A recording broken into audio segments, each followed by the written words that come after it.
देखिए, मैंने जैसे आपसे कहा था कि उन कंपनियों पे फोकस है मेरा जहां पे सरवाइव कर सकती हैं और आगे ग्रोथ के प्रोस्पेक्ट बहुत अच्छे हैं। तो साउथ की कंपनी है और बड़ी फेमस है, आप लोग जानते हैं, हमने कहा था खाने पीने की कंपनी है, हेरिटेज फूड्स की मैं बात कर रहा हूं। तो आपका फेवरेट शेयर रहा है हेरिटेज? बिल्कुल। और ये पॉलिटिकल पार्टी जो वहाँ की है, एन चंद्रबाबू नायडू जी ने इसकी स्थापना की थी 1992 में। लेकिन कंपनी बड़ी इंटरेस्टिंग है, इसको अगर आप पढ़ेंगे ध्यान से तो दो सेगमेंट में खास तौर पे करते हैं, डेयरी और डेयरी प्रोडक्ट्स हैं और दूसरा रिन्यूएबल एनर्जी है, तो बहुत छोटा सा है, उसकी ज़्यादा बात नहीं करेंगे।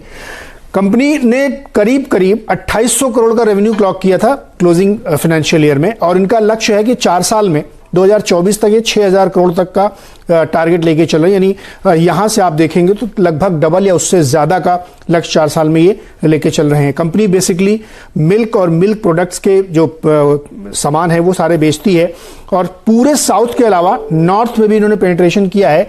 दिल्ली और हरियाणा, राजस्थान और उत्तर प्रदेश, उत्तराखंड तक इनके प्रोडक्ट्स पहुंचने लगे हैं thanks to e commerce. BigBasket को आप देखेंगे तो उसमें सारे प्रोडक्ट आपको हेरिटेज फूड्स के मिलेंगे। नेटवर्क काफी बड़ा इन्होंने बना लिया है, 3 लाख के आसपास करीब फार्मर्स का इनका नेटवर्क बन चुका, जो एक बहुत ही डिसेंट माना जाता है। इससे पहले जब मैं कभी एक दूसरी कंपनी है जो तमिलनाडु की, जब उसकी बात करता हूं तो उसमें भी ऐसे ही आप देखेंगे जो बहुत स्ट्रांग नेटवर्क बनाया है। 15 लाख करीब जो है इनके पर डे के कंज्यूमर हैं, और जो इनके रिटेल आउटलेट्स हैं जहां इनका प्रोडक्ट बनता है वो इनकी संख्या 1.25 लाख है। और कंपनी ने 1000 सीओ मॉडल के आउटलेट्स जमा किए हैं, जिनको कंपनी ओन कंपनी ऑपरेटेड बोले जाते हैं। वो हेरिटेज पार्लर से कहीं कहीं पे ये फ्रेंचाइजी मॉडल पे हैं। अब थोड़ा इसमें ध्यान ये रखना चाहिए कि इनकी जो एक्सपोर्ट यूनिट है वो भी बहुत बढ़िया कामकाज कर रही है, और इनके जो घी का प्रोडक्ट है या बटर है, उस तरह के प्रोडक्ट ये गल्फ और यूरोप में एक्सपोर्ट भी करते हैं। लेकिन बैलेंस शीट पर नजर डालना बहुत जरूरी है, क्योंकि हम हमेशा कहते हैं कि आपकी बैलेंस शीट जो है ठीक ठाक होनी चाहिए, और उसमें यह दिखना चाहिए कि आगे ग्रोथ की क्या संभावनाएं बनती हैं। तो जैसा कि हमने बताया कि इन्होंने जो वित्त वर्ष पूरा क्लोज किया है वो 2726 करोड़ का था, और यहां पे इनको जो है पूरे साल में आप देखेंगे तो नुकसान हुआ। लेकिन आप तिमाही दर तिमाही अगर आप इसका असेसमेंट करें तो इन्होंने 96 करोड़ का जो है जून क्वार्टर में प्रॉफिट दिखाया, जो लेटेस्ट क्वार्टर क्लोज किया है, और 640 करोड़ का रेवेन्यू दिखाया है। क्वार्टर ऑन क्वार्टर आप देखेंगे तो 200 करोड़ के जो नुकसान थे वहां से बढ़ के 96 करोड़ का इन्होंने प्रॉफिट दिखाया है। और वाईओवाई अगर आप देखेंगे तो जून 2019 क्वार्टर में 20 करोड़ का प्रॉफिट था, वहां से ये 100 करोड़ यानी 500% की ग्रोथ दिखाई इन्होंने। तो ये इसलिए मैं आपको बता रहा हूं कि पिछले 3, 4, 5 महीने तो बिजनेस पूरा शटर्ड था, क्योंकि जो पूरी सप्लाई चेन थी वो डिसरप्ट हो गई थी। अब वो पूरी तरीके से खुल गई है, तो सारे प्लांट्स जो है इनके ऑपरेशनल हो गए, पूरी सप्लाई चेन ऑपरेशनल हो गई है, और जो एक्सपोर्ट नहीं हो पा रहा था वो भी ऑपरेशनल हो गया है। तो जो भी खाने पीने के बिजनेसेस थे जहां पे ये दिक्कतें आई थी बंदी की वजह से, गांव तक गाड़ियां नहीं जा पा रही थी, अब वो फुली ऑपरेशनल है, और सरकार ने भी उनको मदद की है।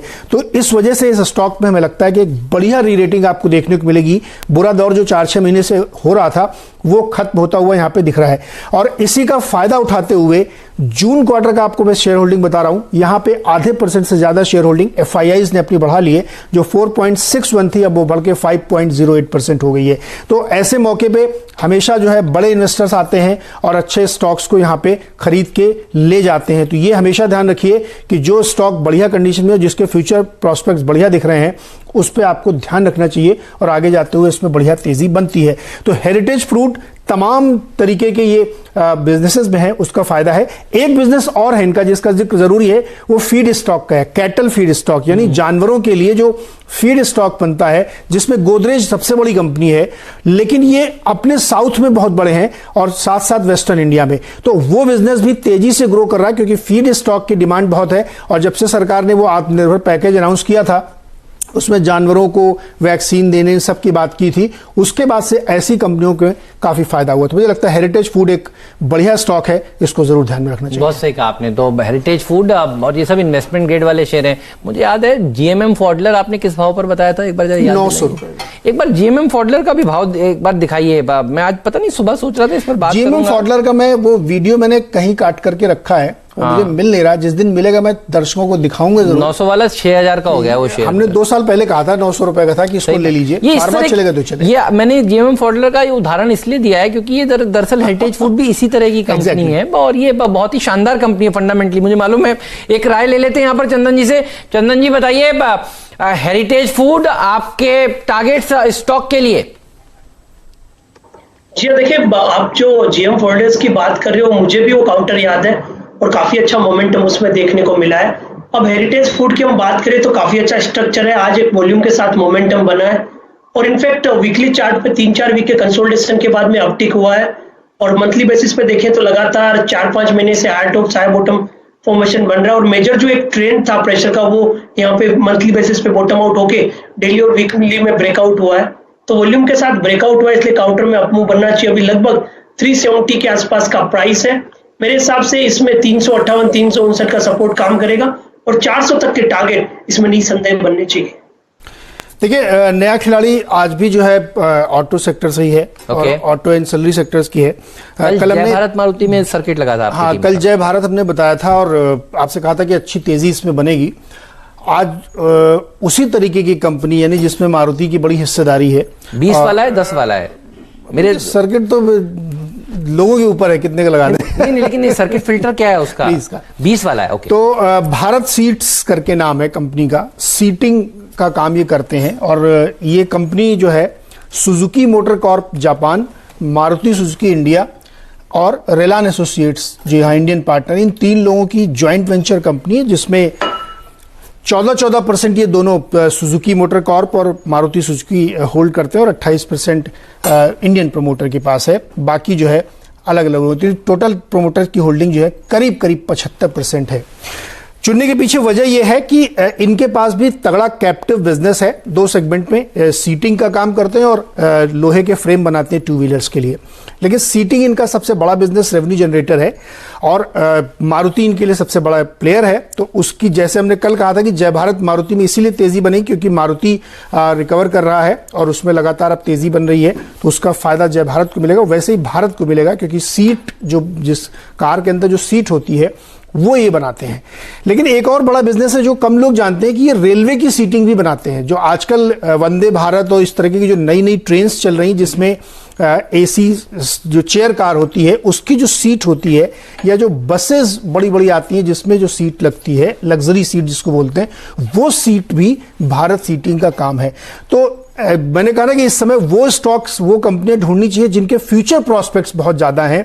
रेलवे में आप देखिए 125 नई ट्रेनें चलाने की बात चल रही है और वो सारी ट्रेनें ज्यादातर एसी वाली ट्रेन होंगी, कुछ चेयर कार्स होंगी, कुछ स्लीपर की होंगी। तो उसमें जो सीटिंग का काम होगा बड़ी अपॉर्चुनिटी के तौर पर भारत सीट्स के सामने दिख रहा है। और कंपनी चूंकि इसमें काफी समय से 85-86 से काम कर रही है तो डोमिनेंस है, एक्सपीरियंस और लीडिंग कंपनी है, ट्रैक रिकॉर्ड है क्योंकि मारुति का ऑलरेडी बना रहे हैं, तो उससे इनको बड़ा फायदा होगा और इसीलिए इसको हमने चुना है। हालांकि इसकी पिछले 2-3 क्वार्टर की आप बैलेंस शीट देखेंगे तो आपको बहुत कमजोर दिखेगी। जनरली मैं ऐसी कंपनियों को अवॉइड करता हूं, लेकिन जिसके फ्यूचर प्रोस्पेक्ट बहुत बढ़िया दिख रहे हो तो बैलेंस शीट सुधरने में ज्यादा समय नहीं लगता, क्योंकि जब आपके पार्टनर या आपके प्रमोटर अगर सुजुकी कॉर्प है, मारुति सुजुकी है और बिजनेस के लिए सामने एक बिल्कुल ऐसा ग्राहक खड़ा जिसकी गाड़ियां बिकेंगी तो आपका ही माल बिकेगा और रेलवे आपके लिए नया बिजनेस है, तो मुझे लगता है स्टॉक को ध्यान में जरूर रखना चाहिए। इसीलिए भारत सीट्स को हमने चुना है क्योंकि एक सिक्योर्ड बिजनेस की तरफ बहुत अच्छे आउटलुक के साथ कंपनी खड़ी है, इसलिए इसको खड़ा। और जो 200 डेमा 50 डेमा ये सब पार कर चुका है। वो मैं देख रहा था। अब मैं आप क्या है आपके स्टॉक्स मैं थोड़ा देख के मैंने ये 200 डीएमए का फिल्टर अपनी स्क्रीन में डाल दिया है। अब पहले मैं देखता हूं उसके ऊपर है, क्योंकि उसके ऊपर जो बुल्स रहते हैं, देखिए आपने 5% ऊपर रिकमेंड किया, ये शेयर हो गया 16% ऊपर और ये 20% का कैंडिडेट है, ट्रेडर्स फेवरेट स्टॉक है। इसलिए मैंने शुरुआत में आपसे पूछा कि 10 वाला है 20 वाला है, तो क्या माइंड सेटअप हो जाता है कि भाई ये कितना ऊपर जा सकता है। अच्छा, मैं ये भी देख रहा था कि इसका जो 52 वीक हाई है ये 76 है, यानी कल ये नया 52 हफ्तों का उच्चतम स्तर लगा देगा। अब बिल्कुल लगाना ही चाहिए। और चूंकि जो डेमा में सब क्रॉस हो चुके हैं, 200 डेमा अगर बहुत ही नीचे था 45 से 43 पे, अगर उसको तोड़ के आ रहा है तो एक नई तेजी की तरफ